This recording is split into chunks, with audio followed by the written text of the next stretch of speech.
Good morning, everybody, and welcome to this Thursday morning webinar. I'm Chloe Tetro, the coaching lead here with ReadyCare.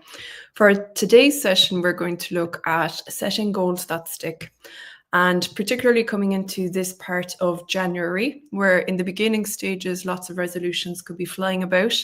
We're going to be diving into something fundamental, but really kind of misunderstood, right? How to set goals that genuinely will help transformation come into place. So we all know the common advice around setting SMART goals. And while that has its place, it's oftentimes not enough. So why is that? It's because most traditional goal setting focuses on external achievements and overlooks what really drives that long-term success, which is alignment with your values, your identity, and how your brain is wired for motivation. So at this stage, right, at 23rd of January, up to 92% of New Year's resolutions fail. That's according to the University of Scranton study. Not because people lack willpower, but it's because they're not connecting their goals to something deeper. So if you think about it, how often have you set a goal like, I want to lose weight or I want to save money, only to find yourself weeks later not quite getting there and giving up altogether because it didn't feel meaningful? And that's something that I see quite often with clients. Is there's quite a obtuse, abstract goal like that seems like it's clear, right? It seems like I want to lose weight, I want to lose 2 stone, very smart goal, very specific. But after a while, it starts to not feel as meaningful. And this happens particularly as people get healthier or their confidence increases and they say, well, I feel quite good in my body, or I want to save money. Well, I'm getting by, it changes ever so slightly. So the core idea here is goal setting isn't just about what you want to achieve. It's about who you want to become in the process. Right. That sounds very fluffy from the onset, but I promise I'll explain it. It's about creating goals that are emotionally resonant, so that feel meaningful emotionally and are rooted in values, rooted in what is most important to you.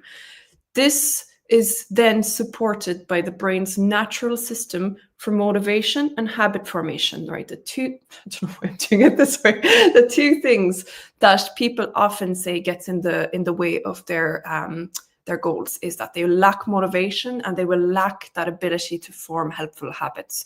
So here we're going to look at ways to work with the brain's ability to actually put those in fruition rather than bump up against them. So we'll break this down step by step. We'll explore how the brain works with goals, why traditional methods often, not always, but often fall short, and how to create goals that feel exciting, first of all, woohoo, that's necessary, aligned and achievable. So by the end, hopefully you leave with tools that you can apply from today onwards to start to change the way that you look about or that you approach your goals and hopefully align a little bit more with your aspirations. I'll start with a quote from James Clear, brilliant author in all of the kind of self-help arena, but really evidence-backed, which is brilliant. So every action you take is a vote for the type of person you want to become. And if I was to distill this talk into a sentence, that would likely be it. So let's take a quick look. And if anything comes up for you guys that you have a question around, do let me know. I'll just get rid of the little banner here. So we'll have a look a little bit into the neuroscience. I won't stay on it too long, right? The kind of main things to remember here is that your brain's really helping you. It's going to help you or hinder you in your pursuit of your goals. So looking at the mechanisms very briefly will help to contextualize some of the advice coming in. So dopamine, of course, we chat about all the time because essentially anything to do with goal pursuit has to do with dopamine. It's released when we anticipate or when we achieve progress, which is why even small wins like crossing something off your to-do list feels satisfying. We get a kick out of it. It's crucial because dopamine isn't just about pleasure, it's about motivation. So again, you want to leverage your brain's ability to feel a kick out of even small things, because the more you do it, the more motivation you get. Motivation compounds, right? It's something that you don't wake up with loads and loads of it. You get it from doing very small things along the way. and it builds and builds and builds and builds. The research from the Journal of Neuroscience shows that breaking goals into smaller achievable steps triggers dopamine. Now, that isn't just, that whole thing of like, let yourself climb a small path, not a mountain, which it's not a saying, it's just a way that I worded it there. It does help with overwhelm, but it's actually more finesse than that. That if you can see yourself do the small steps, the larger ones become easier. It's not just about breaking down the overwhelm, which of course is really, really important. It's about leveraging that dopamine system so that each step that you take, each little level that you take, grows and grows and grows that motivation.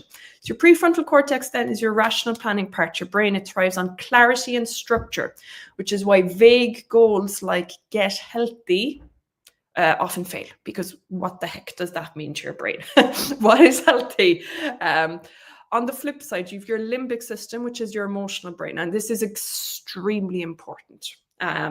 Your emotional brain, your limbic system, craves immediate gratification and often will pull you off track. If you have ever found yourself going, yeah, I want to get healthy, but the couch feels really, really comfortable right now, and I know I'm not going to enjoy being out there, and I enjoy being here, so I'm going to do all the CIA levels of negotiations to tell my system, actually, do you know what?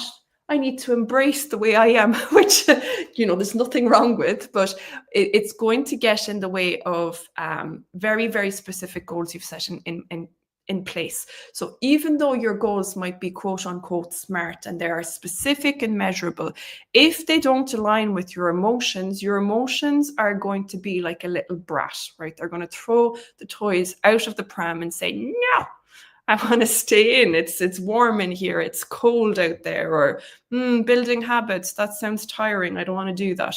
So the trick here is to engage both systems. Create goals that are clear and structured, yes. And that will help the prefrontal cortex, but also emotionally meaningful to satisfy the limbic system. So how does that look in kind of real terms, right? So instead of having, this is an example that I give quite a bit, particularly around weight loss. Instead of having a weight loss goals that's driven by fear, anxiety, shame, guilt, right? I don't want to feel disgusting anymore, or I don't want to, really harsh language that people employ when they talk about themselves. Oftentimes, that's how the goal is framed internally, and it's all about feeling bad, right? If you can tie your goal to feeling something really, really positive, I want to feel more confident, I want to feel proud of myself every single day. That's a really great goal, because even in the small little wins, they will all accrue. And all of a sudden, your goal of feeling proud, which is way more manageable on a day-to-day basis, and that's very, very clear. I want to feel proud in little ways every day. If you zoom out, all of these again compound over time. If you've done something to make yourself feel proud of yourself with regards your health and your weight every single day, that basically means that over a 60-day period, you're likely adopting much, much better day-to-day behavioral patterns and habits without even having thought about it too much. And that's a real key element in starting to change behaviors. You want to become a person that feels proud of themselves and how they handle their weight and their body, their image, their confidence levels, rather than saying, I need to get to 1 or 2 stone off because otherwise I'm going to feel terrible. Because your brain does this nifty thing where it cross associates things. So if your weight loss journey is associated with feeling bad about yourself, your brain's going to try to protect you. Limbic system is going to come out in flying force and say, I don't like going to the gym. It makes me feel bad about myself. I'm not doing it. I would rather feel good about myself. And like, we can see that in lots of different ways. The example I gave a while ago with regard to money, if somebody feels very overwhelmed and they'll say, I need to stop being such a financial mess. I feel embarrassed. Everybody's streets ahead of me when it comes to managing their finances. Unless there's a concerted effort to reframe that in a way that is going to make your emotions feel like there's a carrot at the end of it instead of a stick, you will likely fall off of the building of behaviors, because your emotional system drives things much, much greater than any other part of you. That's why advertisers are very, very nifty when it comes to this. They leverage emotional weight when they're trying to get you to buy something that you don't need. Is because it's one of our strongest behavioral controllers. So knowing that already, bringing that into your plan, right, and saying, I'm going to start making goals that make me feel a degree of emotional reward from it. So the brain's ability to rewire itself, that's the neuroplasticity aspect, means that repeated behaviors create stronger neural pathways over time. The more you repeat something, the easier it's going to be. This is why consistency is more important than intensity when building habit, right? Do not give yourself a million and one things to do as you begin. Don't expect yourself to be excellent at something. And for the perfectionists out there, or the self-proclaimed all or nothing, that's a very difficult pill to swallow, but I promise it's going to make everything a lot easier for yourself.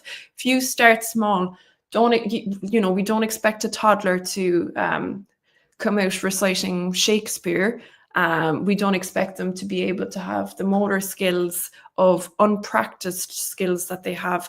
Extend that same grace to yourself. I know that we're not, huge toddlers, but if we're undertaking a task that we have no prior experience in, it is very, very important to allow ourselves the grace and patience of being beginners at something. So to work with your brain, break goals into small, clear steps that keep dopamine flowing. Small things you can build on incrementally. Tie goals to emotions and values to engage your limbic system. Remember, positive outcomes, carrot better than stick. And focus on consistent action over perfection to build lasting neural pathways. Motivation gets you started, but habit keeps you going. So from your kind of SMART goals to meaningful goals. And when I say meaningful goals, remember here, it is leveraging your brain's internal systems that have a habit of getting in the way of long-term progress towards goal building. So meaningful is a more evolved approach to goals. If you're using just the SMART goals, they are good. I'm not, they're proven for a reason.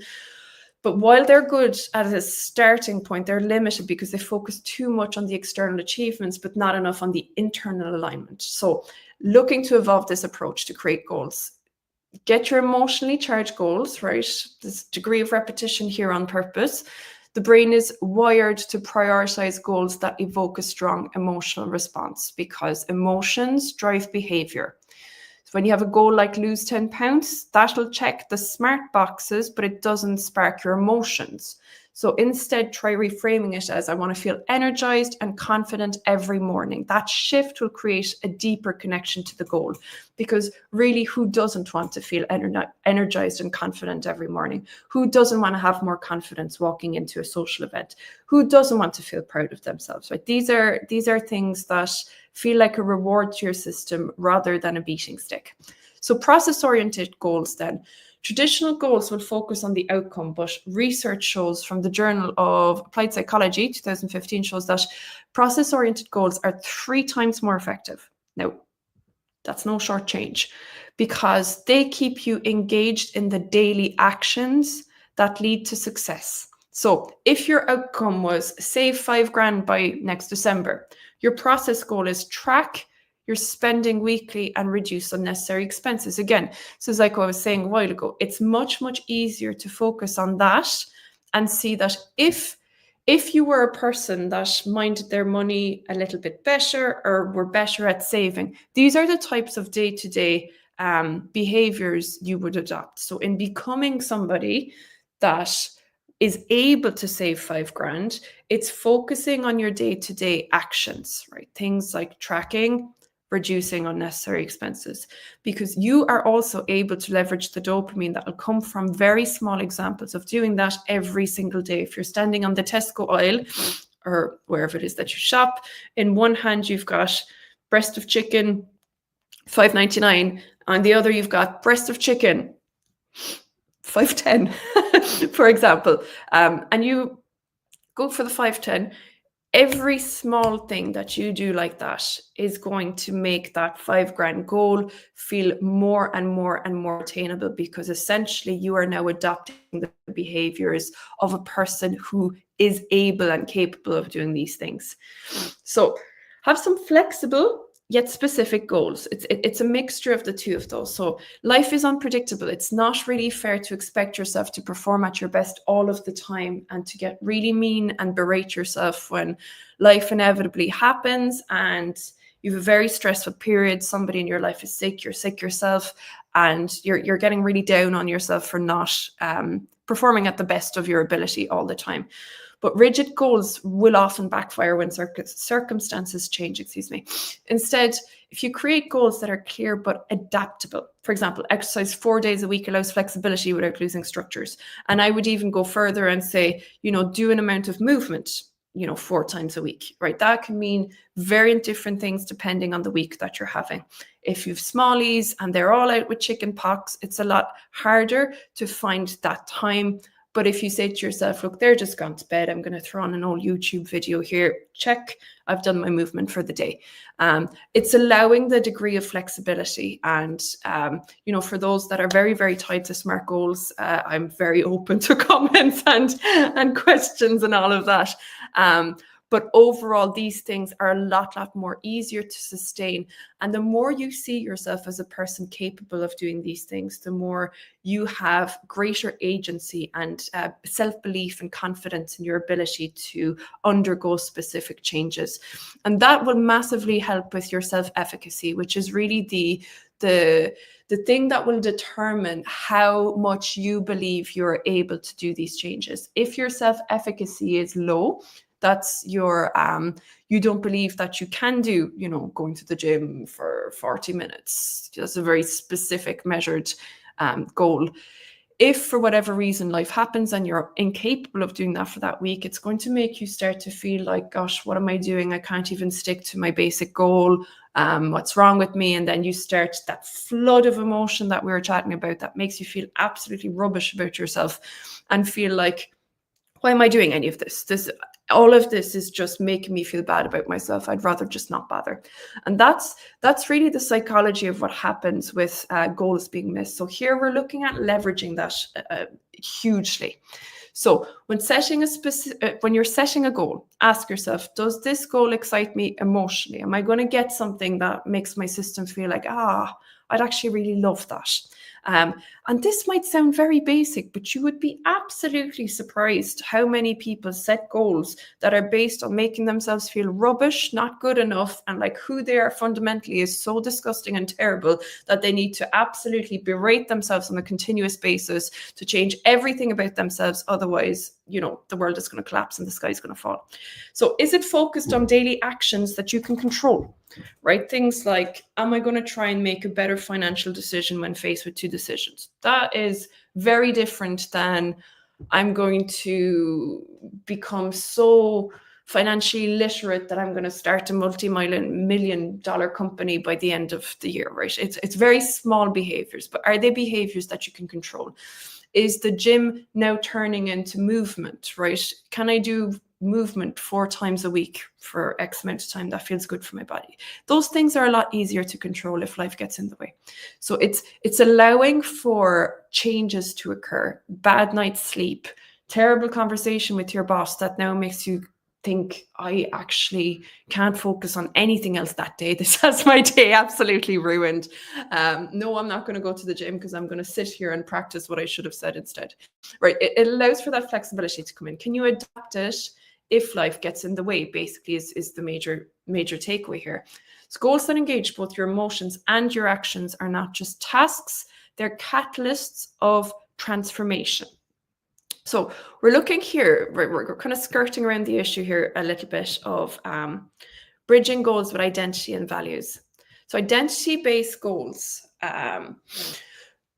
massive amounts of research showing that we're way more likely to achieve our goals that align with our self-perception. So if somebody identifies as a runner, they're more likely to stick with running than somebody who just sees it as a task and something that they're just not naturally good at. Nobody's naturally good at certain things. Most of the time people have to practice. That's the Wizard of Oz behind the sheet.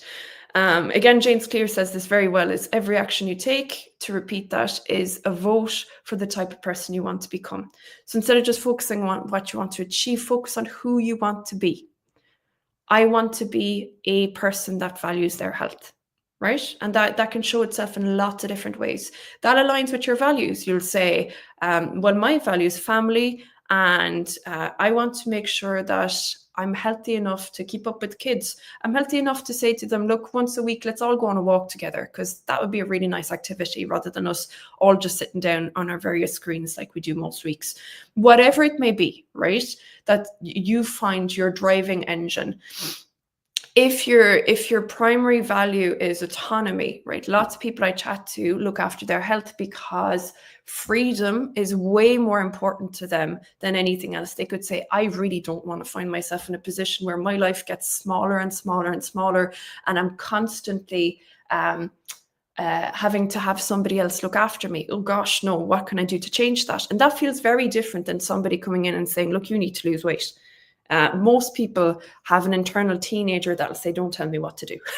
And sometimes even to ourselves. So if there's that kind of like a goal that's been set that makes somebody feel bad, not good enough in who they are, and doesn't align with anything of importance to them, it's way more likely that it won't stick. So who do I want to become through this goal? What value does this goal reflect in my life? If you can tie those things, if you can tie those two questions to your goal, you will find it exponentially easier to create a habit around them. Now, there's a little bit of thinking around it. There's a little bit of reflecting. More than often, most people will have to sit with that because it's a different way of thinking about things. Or for some people, it comes very naturally. But for most people, there's a degree of sitting with the question and saying, okay, there's a goal I want to do. I want to learn piano. Right, I'm just picking something out of the air here. I want to learn piano. I hate practicing every day, and I need to change my thought process around it. Why do I want to do it? Why do I want to do that? I want to undertake it because I want to show myself that I'm not too old to learn new things, and I have loads of life left ahead of me. And the goal is going to change in my head a little bit, where yes, I do want to learn piano, and there's a really huge reward I'm going to get at the end of it. My goal is just going to be like, okay, if I was to be a musician, what are some of the goals that a musician would have? Well, they'd probably practice, and they probably enjoy listening to music, right? So they're already, my breakdown goals are going to be, I'll allow myself to practice for as long as feels natural, as often as I want, right? I'm going to pass the piano. Every time I pass the piano, I'll just sit down, 30 seconds, 40 seconds, sometimes 10 minutes. And I'll put it in that I'd like to do it at least a minimum 3 times a week. That's very doable. And for the other time, I'm just going to try enjoying pieces of music that have piano in them. So it changes it a little bit to just, I must sit down for half an hour, X amount of time, because otherwise I'll never learn to play the piano, to being more about the process and trying to change the thought process around the process based things. So to kind of summarize, practical steps: start small, micro wins. Keep track of micro wins. Every time you make even the littlest bit of effort towards it. If you're listening to music, you're practicing piano. If you're practicing becoming a musician. If you put down the expensive chicken breast in the supermarket, you're already adopting the behaviors of somebody who is money mindful and a lot more money literate. If you are cooking a home meal, every time you cook a home meal, say, I'm actually really looking after my health here. Or these seem abstract, but our brain is abstract, right? We all like to believe that we're these hyperlogical computer beings, and sometimes that's a lot of the lingo that's used around people, brains, and our systems. But there's another total half of us that are abstract, and oftentimes it's that abstract part of the brain that controls most of our behavior. So we need to start playing with it as opposed to against it. That abstract part of the brain needs to think that it is going to get something rewarding, that it is getting something based in positive language. And I don't mean, toxic positivity of nothing bad ever happens in the world. I mean that if you're trying to undertake a new process, goal, or endeavor, to actually actively look for things that are positive out of that behavior, because your subconscious is going to get on board to make that a lot easier if it sees that it's going to get a reward out of it. And then the normal stuff: reframe a setback. Is it the end of the world that you didn't get to do part of what you set out to do for that week? Absolutely not. And like I say this often, is because of that limbic system, right? And because of how incorporated into our behavior, goal, habits, formations, it is the worse you feel emotionally about something, the more your brain's going to try to protect you from it, because it will see as this bad thing that, all of your internal conscious processes that you may not be particularly aware of in your waking conscious life will say, I don't want to go near that. So the more you berate yourself, the more you make yourself feel bad about not having done a particular behavior on a particular day, the more your brain is starting to put a tag and a label on that activity that says that makes us feel bad, we're not going to do it. It's just to be really, really aware of it. Actively look for things that you will get from it. Carrot, not the stick, right? Speaking of the stick, I've probably flogged the dead horse enough on it now. I hope you found that helpful, and if you guys need any bit of a hand with setting achievable goals, give me a shout. Otherwise, the James Clear website and some of his TED Talks are absolutely brilliant. Just in respect of what is a good goal to set, because oftentimes even that aspect of things can seem a little bit abstract. I hope it helped a little bit today, and have fun experimenting with it, and we will talk to you guys next week. Have a lovely rest of your week. Bye now.